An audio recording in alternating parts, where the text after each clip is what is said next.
มิติใหม่ของการขายของเขมรนะครับเป็นการขายของออนไลน์ผมเห็นแล้วมีความรู้สึก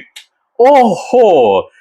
สุดจริงๆทำลายล้างการตลาดทั้งหมดที่เราเคยเรียนรู้กันมานะครับไม่ว่าจะเป็นการขายออนไลน์ในแพลตฟอร์มไหนบ้านดำบ้านส้มบ้านม่วงบ้านฟ้าอะไรก็แล้วแต่เนี่ยต้องมาเจอเขมรพวกนี้ครับเขมรเหล่านี้เนี่ยมันทุบการตลาดวิชาการการตลาดทั้งหมดจนไม่เหลืออะไรเลย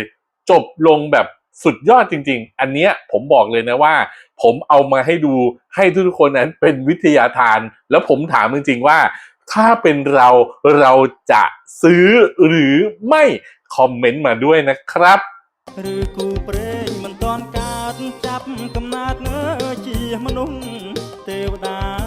เมื่อจองส้มอนัดเนยขยมพ้องตั้งปีกรบมาอายุ20โรคใส่កុំយកខ្ញុំទៅប្រៀបធៀបជាមួយនឹងស្រីដូចជាពួកនាងអីណាវាមានវណ្ណៈខុសគ្នាអូយមកពីវណ្ណៈណាជឿមិនខ្វល់ទេណាសុំតែកំភ្លៀងម្ដងទៅចាំផ្ទះមកបើផ្ទះចូលគុកមិនខាន